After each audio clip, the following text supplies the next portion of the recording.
29ویں پارے اور سورہ ملک کا آغاز ہے۔ سورہ ملک مکی ہے، ہجرت سے پہلے اس کا نزول ہوا۔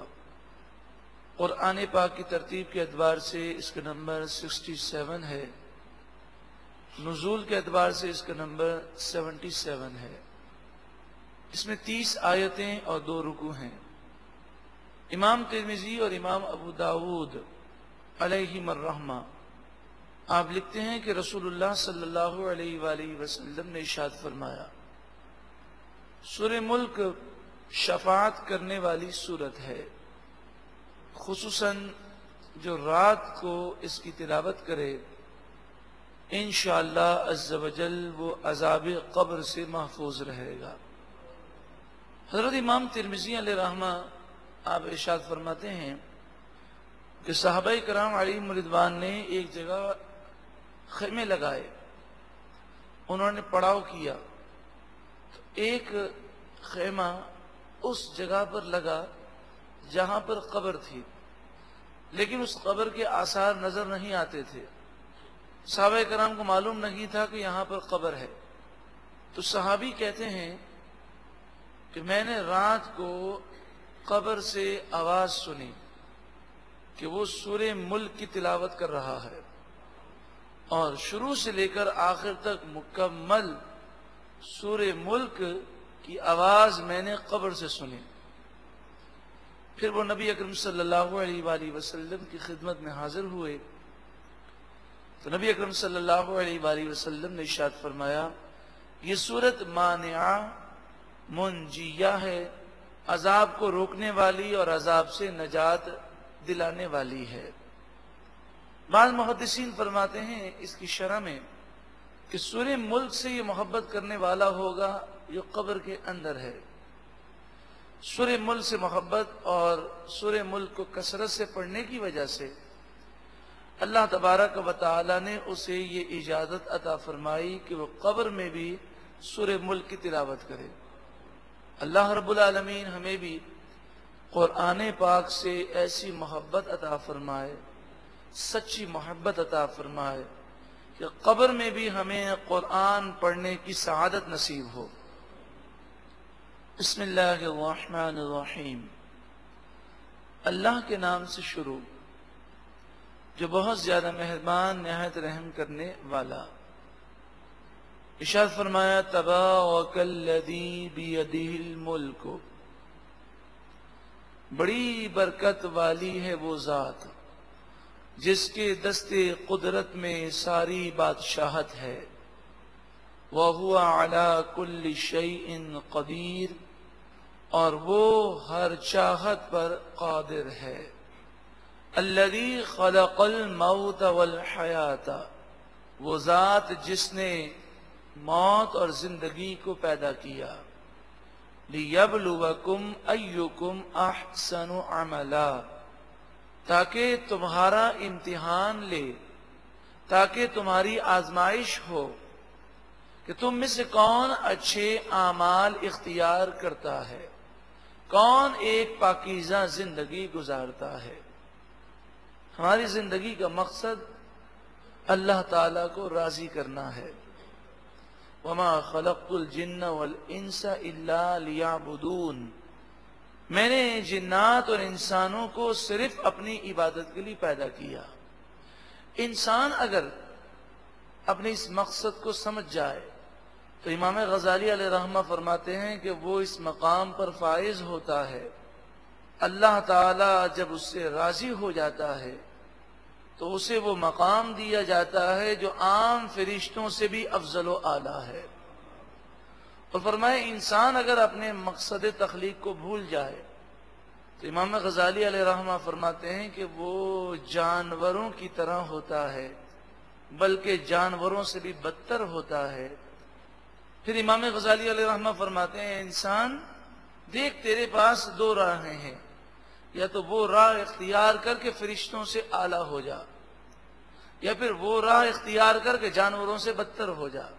اب تو دنیا میں عقل مند اور دانا سمجھا جاتا ہے، اب دیکھنا یہ ہے کہ تو اپنی عقل کا استعمال کتنا کرتا ہے۔ جانوروں سے بدتر اس لیے فرمایا کہ جانور کو جس چیز کا احساس ہو کہ یہ چیز ہمارے لیے نقصان دہ ہے، جانور اس چیز کے قریب نہیں جاتا. لیکن انسان جانوروں سے بدتر ان معنوں میں ہے کہ اسے اللہ نے عقل دی ہے اور وہ اپنی عقل سے جانتا ہے کہ کون کون سی چیزیں میرے لیے نقصان دہ ہیں دنیا میں، قبر میں اور آخرت میں. اس کے باوجود وہ ان چیزوں کو اختیار کرتا ہے. پھر جانور عیش و عشرت کر کے کھا پی کر جب مر جاتا ہے تو نہ تو نزا کی اس کو تکالیف ہیں، نہ تو قبر کا عذاب ہے، نہ قیامت کی ہولناکیاں ہیں، نہ اس کے لیے جہنم کا عذاب ہے. مگر انسان اگر کھا پی کر جانوروں کی طرح زندگی گزار کر مر جائے اور اپنے رب کو ناراض کر لے تو پھر مرنے سے لے کر جہنم میں جانے تک عذابات، اور پھر اگر اس کا ایمان برباد ہو چکا ہے تو ہمیشہ جہنم میں جلنا ہے. اللہ تعالی ہمیں اپنی زندگی کا مقصد سمجھنے کی توفیق عطا فرمائے. وَهُوَ الْعَزِيزُ الْغَفُورُ، اور وہی غالب بخشنے والا مہربان ہے. الذي خلق 7 سماوات طباقا، وہ ذات جس نے 7 آسمان بنائے، طباقا ایک کے اوپر دوسرا آسمان، اس طرح 7 آسمان ہیں. ما ترى في خلق الرحمن من تفاوت، تم رحمان عز وجل کی بنائی ہوئی کسی چیز میں کوئی فرق نہیں دیکھو گے، کوئی نقص نہیں دیکھو گے. فرجع البصر، ان آسمانوں میں تمہیں کوئی نقص نظر نہیں آئے گا. فرجع البصر، پھر دوبارہ دیکھو. هل ترى من فطور، کیا تم کوئی رخنا، سوراخ یا کوئی عیب دیکھتے ہو آسمانوں میں؟ ثم ارجع البصر کرتین، پھر بار بار غور سے دیکھو. جتنی دفعہ دیکھو گے تمہیں آسمانوں میں، زمین میں اللہ کی قدرت اور عظمت کے دلائل مزید نظر آئیں گے. یعنی کسی چیز کو ہم دیکھتے ہیں، ایک دفعہ دیکھیں، دوسری دفعہ دیکھیں تو اس کے عیب نظر آتے ہیں، تیسری دفعہ دیکھیں تو اور عیب نظر آتے ہیں. لیکن آسمان و زمین اللہ رب العالمین کی وحدانیت پر وہ دلائل ہیں کہ ان کو جتنی دفعہ غور سے دیکھیں اتنی دفعہ اللہ تعالیٰ کی عظمت اور اللہ تبارک و تعالیٰ کی قدرت کے دلائل نظر آتے ہیں. ینقلب الیک البصر خاسئا، بار بار دیکھنے کے باوجود نگاہیں ناکام پلٹتی ہیں، کوئی عیب تم نہیں ڈھونڈ سکتے. وَهُوَ حَسِيرٌ، اور وہ نگاہیں تھکی ہوئی ہیں، وہ تھک جاتی ہیں، مگر اللہ کی بنائی ہوئی چیزوں میں انہیں عیب نہیں ملتا. وہ آسمان جو رب نے پیدا کیے، وہ زمین جو رب نے بنائی، جن کے عیب کو تم تلاش نہیں کر سکتے، بلکہ سائنسدانوں نے ترقی کرتے کرتے کرتے آخر کار انہوں نے کہہ ہی دیا کہ صرف 4% کائنات کو ہم نے دیکھا ہے. 96% کائنات ہم سے اوجھل ہے، ابھی پوشیدہ ہے. اور یہ 4% بھی ان کا اندازہ ہے. ہو سکتا ہے آگے جا کر یہ کہیں کہ ہم نے تو 1% کے کروڑویں حصے کو دیکھا ہے، کائنات تو بہت بڑی ہے.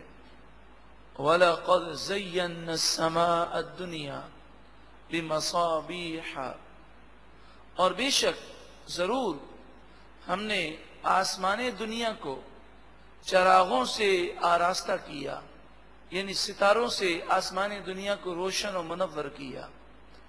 وَجَعَلْنَاهَا رُجُومًا لِلشَّيَاطِينِ، اور ہم نے ان ستاروں کو شیطانوں کے لیے مار بنایا کہ جب یہ شیاطین، جنات غیب کی خبریں حاصل کرنے کے لیے آسمان کے قریب جانے کی کوشش کرتے ہیں، فرشتوں کے کلام کو سننے کی کوشش کرتے ہیں، تو ایک شعلہ، ایک گرم آگ انہیں ستاروں کے ذریعے ماری جاتی ہے۔ وَأَعْتَدْنَا لَهُمْ عَذَابَ السَّعِيرِ، اور ہم نے ان شیاطین کے لیے، سرکش جنات کے لیے اور سرکش انسانوں کے لیے بھڑکتی ہوئی آگ کا عذاب تیار کیا۔ وَلِلَّذِينَ كَفَرُوا، اور کافروں کے لیے، وہ کافر جنہوں نے انکار کیا بِرَبِّهِمْ، اپنے رب کا، عذاب جہنم، کافروں کے لیے جہنم کا عذاب ہے۔ وَبِئْسَ الْمَصِيرُ، اور جہنم بہت ہی بری جگہ ہے پلٹنے کی۔ اِذَا أُلْقُوا فِيهَا، جب وہ جہنم میں ڈالے جائیں گے، سَمِعُوا لَهَا شَهِيقًا، تو وہ جہنم کی زوردار آوازیں سنیں گے۔ شہیقاً، چنگار، زوردار آواز، جہنم انہیں پکار رہی ہوگی۔ اور جس طرح بھوکا شیر کھانے کو دیکھ کر وہ کھانے کی طرف لپکتا ہے، اس طرح جہنم کی آگ کافروں کی طرف لپکے گی۔ وَهِيَ تَفُورُ، اور وہ جہنم جوش مار رہی ہوگی، اور اس قدر غضب ہوگا جہنم کا، اور وہ گناہگاروں اور کافروں پر ایسی غضبناک ہوگی۔ اس کو سمجھانے کے لیے ارشاد فرمایا تکاد تمیز من الغیظ، قریب ہے کہ وہ غیظ و غضب سے پھٹ جائے، یعنی مراد یہ ہے کہ شدید وہ غضب میں ہوگی جہنم۔ اللہ تعالی جہنم کی آگ کو قوت گویائی دے گا اور وہ کہے گی آ میں تیرے لیے ہوں۔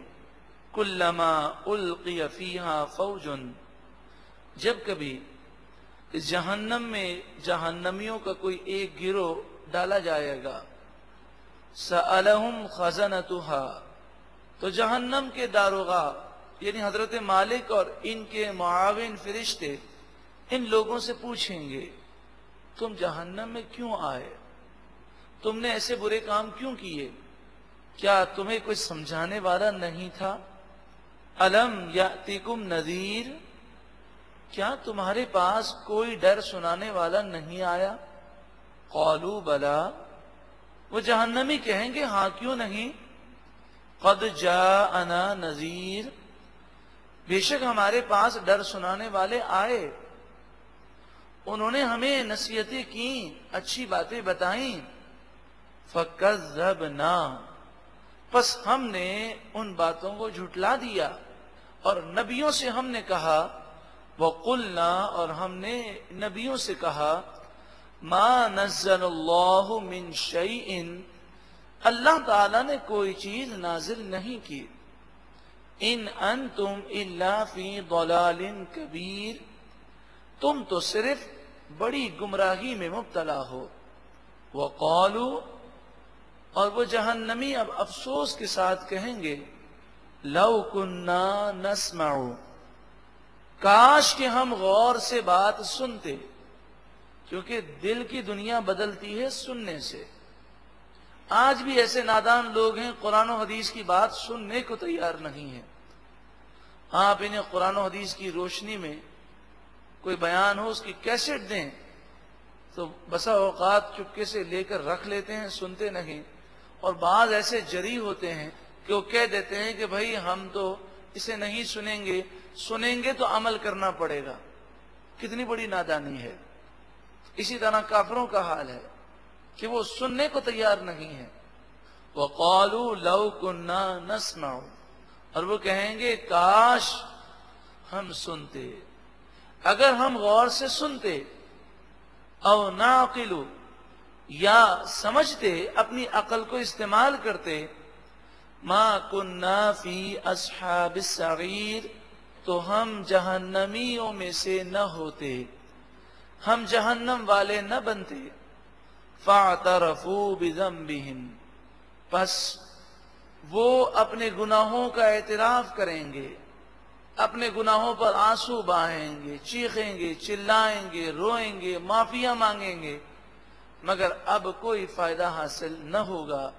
فسحقا لاصحاب السعیر، پس لعنت ہو جہنمیوں پر، پھٹکار ہو جہنمیوں پر کہ ساری زندگی اللہ کو ناراض کرتے رہے، اب جب جہنم کا عذاب دیکھا تو اب ماننے لگے۔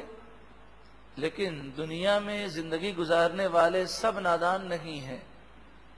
ان الذین یخشون ربهم بالغیب، بالغیب بن دیکھے، بے شک وہ لوگ جو بن دیکھے اپنے رب سے ڈرتے ہیں، عذاب کا خوف ہے، گناہ چھوڑ رہے ہیں اللہ کے عذاب سے ڈر کر، لہم مغفرۃ، ان کے لیے مغفرت ہے، وَأَجْرٌ کبیر، اور ان کے لیے بڑا اجر ہے۔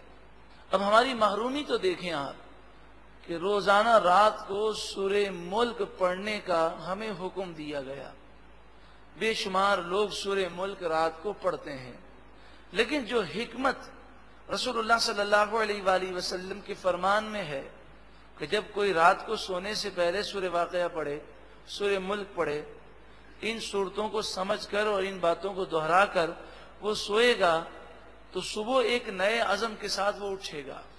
لیکن آج ہم نے کبھی سورہ ملک کے معنی پر غور کرنے کی کوشش ہی نہیں کی۔ ہم معنی پر غور کرتے اور غور کر کے رات کو ایک مرتبہ پڑھ کے سوتے تو یقیناً یہ سورہ ملک ایسی صورت ہے کہ ہم گناہوں سے توبہ کر کے سوتے اور صبح ایک نئے عزم کے ساتھ ایک پاکیزہ زندگی گزارنے کے ارادے کے ساتھ اٹھتے، مگر شیطان نے ہمیں قرآن پاک سمجھنے سے دور کر دیا۔ وَأَسِرُّوا قَوْلَكُمْ، تم اپنی باتیں آہستہ کہو، أَوِ اجْهَرُوا بِهِ، یا زور سے کہو، إِنَّهُ عَلِيمٌ بِذَاتِ الصُّدُورِ، بے شک اللہ تعالیٰ تمہارے سینوں کے رازوں کو بھی جانتا ہے۔ اس آیت کا شان نزول اس طرح ہے کہ مشرکین آپس میں یہ کہتے، مکہ مکرمہ کے کافر آپس میں یہ کہتے کہ آہستہ آہستہ بات کرو، کیونکہ تم جو کہتے ہو یہ باتیں محمد صلی اللہ تعالی علیہ وآلہ وسلم کا رب سن لیتا ہے، پھر جو تم کہتے ہو قرآن کی آیتیں نازل ہو جاتی ہیں، لہذا آہستہ آہستہ کہو تاکہ محمد صلی اللہ علیہ وسلم کا رب نہ سنے۔ تو فرمایا تم آہستہ کہو کہ زور سے کہو، وہ تو سینوں کے رازوں کو بھی جانتا ہے۔ الا یعلم من خلق، کیا وہ نہ جانے جس نے تمہیں پیدا کیا؟ جس نے پیدا کیا وہ اپنی مخلوق کو زیادہ جانتا ہے۔ وَهُوَ اللَّطِيفُ الْخَبِيرُ، وہی ہر باریکی کو جاننے والا خبردار ہے، باخبر ہے۔ هُوَ الَّذِي، وہ ذات جس نے جَعَلَ لَكُمُ الْأَرْضَ ذَلُولًا، جس نے تمہارے لیے زمین کو نرم بنایا۔ ذلولن کے معنی تابع، یہاں تابع اور نرم ہونے سے یہ مراد ہے کہ زمین پر زندگی گزارنے کے لیے جن چیزوں کا ہونا ضروری تھا اللہ تعالیٰ نے وہ تمام چیزیں زمین پر پیدا فرمائیں۔ مثلا پانی ہے، نہریں ہیں، چشمے ہیں، سمندر ہیں، پھر یہ ایک انداز میں بہتے ہیں۔ یہاں پر زمین پر چلنا ہمارے لیے آسان ہے، کوئی مشینری ہمیں لگانی نہیں پڑتی، لیکن آپ زمین سے نکل کر خلا میں جائیں تو آپ جانتے ہیں وہاں پر سانس لینا مشکل ہے، وہاں کی زمین پر کھڑا رہنا مشکل ہے۔ تو اللہ تبارک و تعالی نے ہوا کا دباؤ بھی یہاں پر وہ رکھا جس کو ہمارا جسم برداشت کر سکے۔ خلا کے اندر یہ بعض مقامات پر مثلا اگر آپ خلا میں جانے سے پہلے زمین سے بلند ہوتے ہیں تو ہوا کا دباؤ اوپر جا کر اس قدر بڑھ جاتا ہے۔ بعض ایسے مقامات ہیں کہ اگر کوئی بغیر مشینری کے وہاں پر ہو تو ہوا کے دباؤ کی وجہ سے اس کا جسم ریزہ ریزہ ہو جائے۔ تو نہ تو زمین میں ہوا کا اتنا دباؤ ہے، نہ یہاں اتنا ٹیمپریچر ہے کہ جو ٹیمپریچر ہماری برداشت سے باہر ہو۔ ہر طرح کی اللہ تبارک و تعالی نے آسانیاں پیدا فرمائیں۔ لَكُمُ الْأَرْضَ ذَلُولًا، زمین کو تمہارے لیے تابع کیا، جو تمہاری ضرورت تھی اس کے مطابق زمین کو پیدا فرمایا۔ پھر کتنی پیاری بات مفسرین فرماتے ہیں کہ زمین بنی لکم، کس کے لیے؟ تمہارے لیے. سورج چاند کس کے لیے؟ لکم، تمہارے لیے. تو سورج چاند تمہارے لیے بنائے گئے، زمین تمہارے لیے بنی. تم کس کے لیے بنے ہو؟ تم بنے ہو اللہ کی عبادت کرنے کے لیے. جو چیز جس مقصد کے لیے بنی ہے اگر وہ اس مقصد میں کارآمد نہ ہو تو بیکار ہے. ایک پنکھا اگر ہوا نہ دے تو وہ نام کا پنکھا ہے، حقیقتاً پنکھا نہیں ہے. تو اگر انسان کی تخلیق کا جو مقصد ہے وہ اللہ کی معرفت حاصل کرنا ہے، اور اگر اسے اپنے خالق اور مالک کی معرفت حاصل نہ ہو تو وہ جانوروں سے بدتر ہے، جیسا کہ ابھی آپ نے سماعت کیا. فَامْشُوا فِي مَنَاكِبِهَا، پس چلو زمین کے راستوں میں. وَكُلُوا مِن رِزْقِهِ، اور اللہ کی دی ہوئی روزی سے کھاؤ. وَإِلَيْهِ النُّشُورُ، اور اسی کی طرف تمہیں اٹھنا ہے، اسی کی بارگاہ میں جانا ہے. اب گناہ کرنے والوں کو تنبیہ کی جاتی ہے، اے اللہ کی نافرمانی کرنے والوں، اَأَمِنْتُمْ مَنْ فِي السَّمَاءِ، کیا تم اس رب سے بے خوف ہو گئے جس کی بادشاہت آسمانوں میں ہے. آسمان اعلیٰ ہیں، جس کی بادشاہ جب آسمانوں میں ہے تو زمین میں بھی ہے، تمہارے دل پر بھی ہے، تمہارے روئیں روئیں پر ہے. کیا تم اس رب سے بے خوف ہو گئے اور گناہ کرتے ہو؟ اَن یخسف بکم الارض، کیا تم اس بات سے بے خوف ہو کہ اللہ تعالیٰ تمہیں زمین میں دھسا دے؟ فَإِذَا هِيَ تَمُورُ، اور اس وقت زمین کانپنے لگے اور تم اپنے مکانات سمیت زمین میں چلے جاؤ. کیا تمہیں گناہ کرتے ہوئے خوف نہیں آتا؟ ام امنتم من فی السماء، کیا تم اس رب سے بے خوف ہو کہ جس کی سلطنت آسمانوں میں ہے، جس کی سلطنت روئے زمین کے اور کائنات کے ذرے ذرے پر ہے. ان یرسل علیکم حاصبا، گناہ کرتے وقت تمہیں یہ خیال نہیں آتا کہ وہ رب اس پر قادر ہے کہ وہ تم پر آسمان سے پتھروں کی بارش برسائے؟ تو تم اپنے رب کے عذاب سے بے خوف کیوں ہو؟ فَسَتَعْلَمُونَ كَيْفَ نَذِيرٌ، پس ان قریب تم جان لوگے کیسا ہے میرا ڈر سنانا جو میں تمہیں ڈرا رہا ہوں. کہ جب عذاب آئے گا تو تم اس کی حقیقت کو جانو گے. وَلَقَدْ، اور ضرور بے شک، كَذَّبَ الَّذِينَ مِن قَبْلِهِمْ، ان سے پہلے لوگوں نے جھٹلایا. فَكَيْفَ كَانَ نَكِيرٌ، پھر میری باتوں کا انکار کرنا کیسا رہا، یعنی اس کا انجام انہوں نے دیکھا. اولم یروا الی الطیر، کیا انہوں نے پرندوں کی طرف نہ دیکھا؟ وہ غور کریں. فوقہم، وہ پرندے ان کے اوپر، صافات، پروں کو پھیلائے ہوئے ہیں. وَيَقْبِضْنَ، اور وہ اڑتے ہوئے اپنے پروں کو سمیٹ بھی لیتے ہیں. بلکہ بسا اوقات آپ پرندوں کو دیکھیں تو وہ بغیر پر ہلائے اپنا بیلنس اس طرح قائم رکھتے ہیں کہ کافی دیر تک وہ فضا کے اندر گھومتے رہتے ہیں. عام طور پر جو چیز بھاری ہے وہ زمین کی طرف گرتی ہے. ان پرندوں کو کس نے یہ طاقت دی؟ ان پرندوں میں یہ صلاحیت کس نے پیدا کی؟ یہ کہاں ٹریننگ حاصل کرنے گئے ہیں؟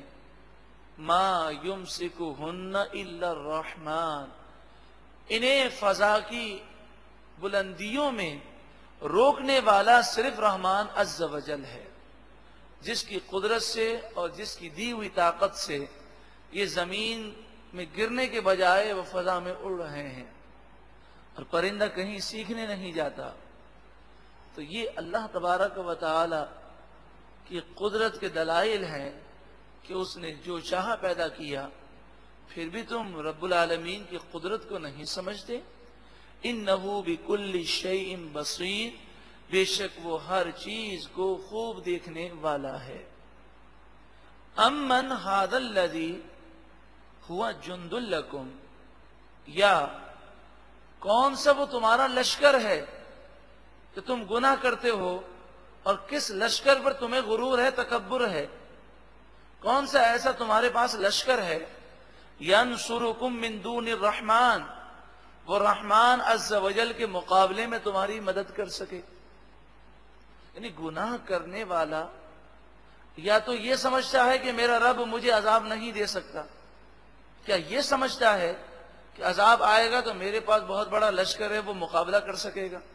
جب ایسی بات نہیں تو پھر اللہ کی نافرمانی وہ کیوں کرتا ہے؟ ان الکافرون الا فی غرور، اور سب سے بڑے نافرمان کافر ہیں، مشرک ہیں، یہودی ہیں، عیسائی ہیں، ہندو ہیں۔ تو فرمایا کافر وہ صرف دھوکے میں پڑے ہوئے ہیں، وہ دنیا کی رنگینیوں میں گم ہیں اور اپنی آخرت سے غافل ہیں۔ اچھا یہ بتاؤ کہ روزی دینے والا کون ہے؟ اللہ تعالی۔ اللہ تعالیٰ تمہاری روزی بند کر دے تو ہے کوئی جو تمہیں روزی دے سکے؟ ام من ھذا الذی یرزقکم ان امسک رزقا، یا کون ہے کہ جو تمہیں روزی دے جب اللہ تعالیٰ تمہاری روزی کو بند کر دے؟ تو جب وہ اپنا رزق بند کر دے تو کوئی روزی نہیں دے سکتا، تو پھر اسی کی فرما برداری کرو۔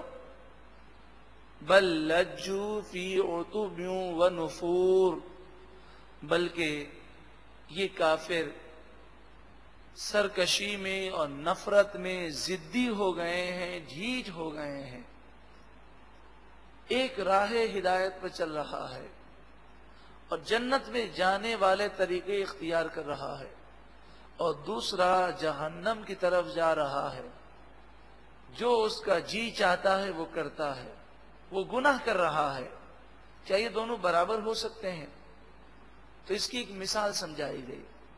مثال اس طرح ہے کہ ایک شخص اوندھا چلے، یعنی اس طرح چلے کہ وہ اپنے سر کے بل چلے۔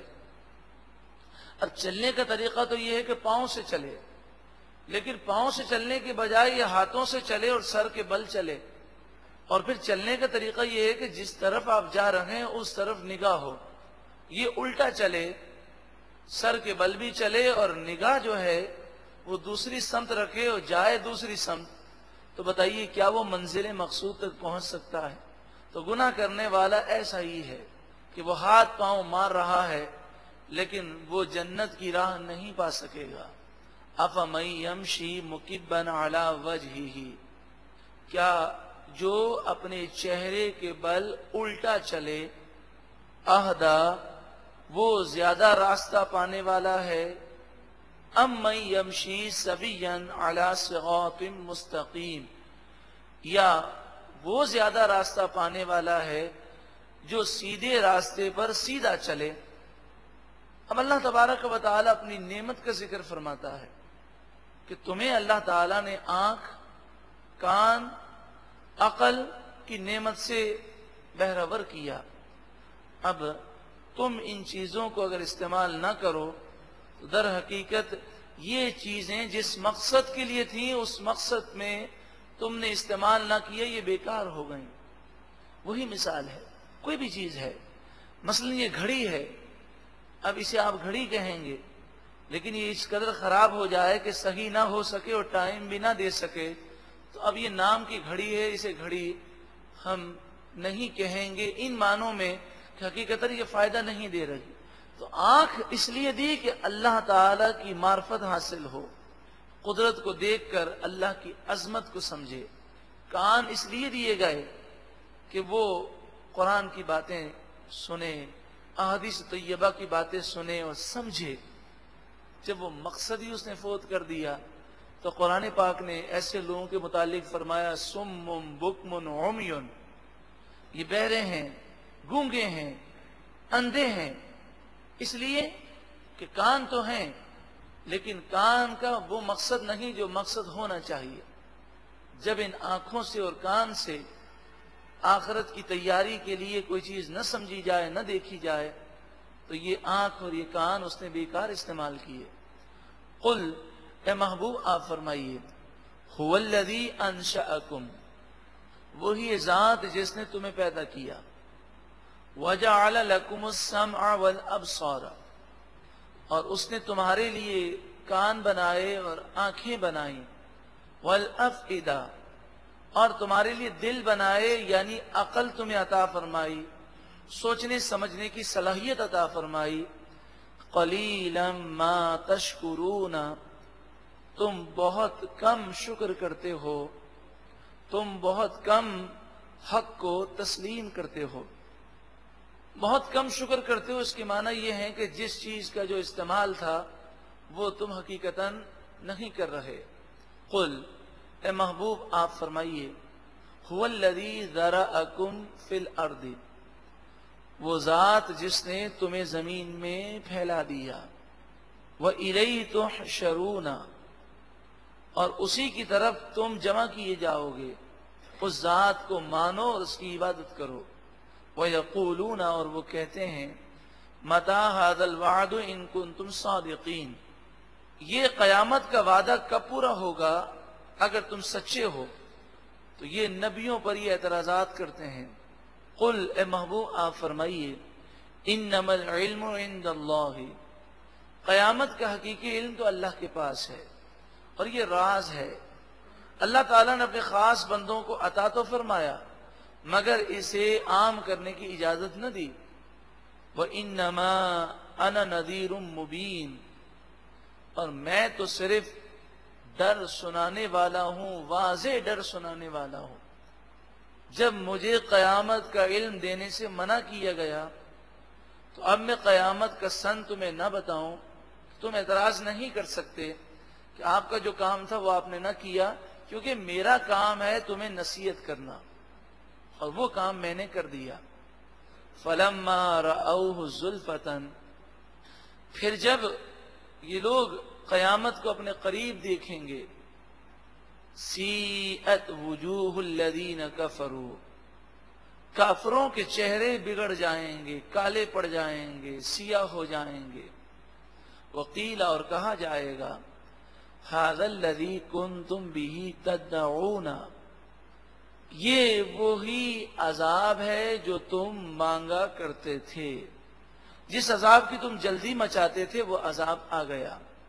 قل، اے محبوب آپ فرمائیے، ارأیتم ان اہلکنی اللہ، ذرا بتاؤ تو صحیح، اگر اللہ تعالی مجھے وفات دے دے، ومن معی، اور جو میرے ساتھ ہیں وہ بھی اس دنیا سے تشریف لے جائیں، او رحمنا، یا اللہ تعالی رحم فرمائے ہم پر یعنی ہمیں لمبی عمر دے، تو اس سے کیا فرق پڑتا ہے؟ دنیا سے تو سبھی کو جانا ہے۔ کافر یہ کہتے تھے کہ یہ دین اسلام ایک وقتی تحریک ہے، حضور کے وصال ظاہری پر یہ اسلام ختم ہو جائے گا، اور یہ حضور صلی اللہ علیہ وسلم کے وصال کی تمنا کرتے، آپ کے انتقال کی تمنا کرتے۔ تو فرمایا کہ میں لمبا عرصہ دنیا میں رہوں یا مختصر عرصہ رہ کر اپنا مشن پورا کر کے یہاں سے تشریف لے جاؤں، تم پر جو عذاب آنا ہے وہ تو ہر صورت میں آئے گا۔ فَمَن يُجِيرُ الْكَافِرِينَ مِنْ عَذَابٍ أَلِيمٍ، پس کافروں کو دردناک عذاب سے کون بچائے گا؟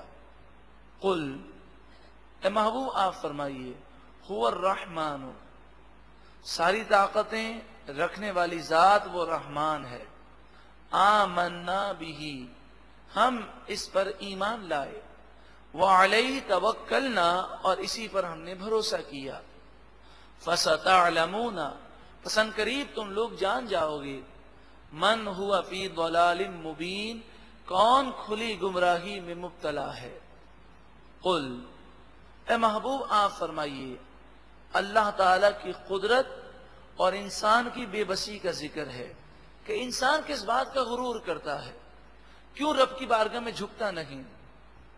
قل، اے محبوب آپ فرمائیے، ارأیتم، اے لوگوں تم بتاؤ، ان اصبح ماؤکم غورا، اگر صبح کے وقت تمہارا پانی زمین میں دھس جائے، تم نے کنواں کھودا ہے، بورنگ کی ہے، تو پانی کی ایک سطح ہے جس سے تم پانی حاصل کرتے ہو، تو جو تم نے گڑھا کھودا ہے، صبح ہو تو اس گڑھے میں پانی نہ ہو، اس گڑھے سے نیچے چلا گیا ہو پانی، پھر تم کھودو تو تم میں جتنی طاقت ہے اتنا تم کھودو، لیکن پانی اس سے بھی نیچے چلے جائے تو دوبارہ پانی اوپر کون لائے گا؟ کس کی طاقت ہے جو اس پانی کو دوبارہ اوپر لا سکے؟ فَمَن يَأْتِيكُم بِمَاءٍ مَّعِينٍ، پس کون ہے جو اس پانی کو اوپر نگاہوں کے سامنے بہتا ہوا لائے؟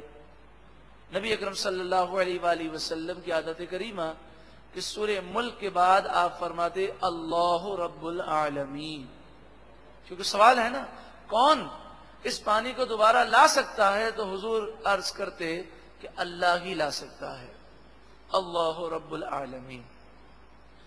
تو یہاں مراد یہ ہے کہ تم جو چاہو وہ ہو جائے، یہ کوئی ضروری نہیں ہے۔ کئی معاملات میں تم بے بس ہو، تم اس وقت بھی اللہ کی قدرت کو نہیں سمجھتے۔ مفسرین بیان کرتے ہیں ایک فلسفی تھا، جیسے آج کل ہمارے یہاں سائنسدان ہوتے ہیں تو پہلے فلسفہ اس پر بہت زیادہ زور دیا جاتا تھا، تو بعض سائنسدان اور بعض زیادہ پڑھے لکھے لوگ دنیاوی تعلیم، جن کے بعد دینی تعلیم نہیں، ہر بات میں وہ اعتراضات کرتے ہیں۔ تو ایک فلسفی تھا، اس نے جب یہ آیت کریمہ پڑھی تو کہنے لگا یہ کیا بات ہے، ہم مزید کھودیں گے، مزید کھودیں گے، مزید کھودیں گے، نکال لیں گے پانی۔ یہ کہتا ہوا وہ سو گیا۔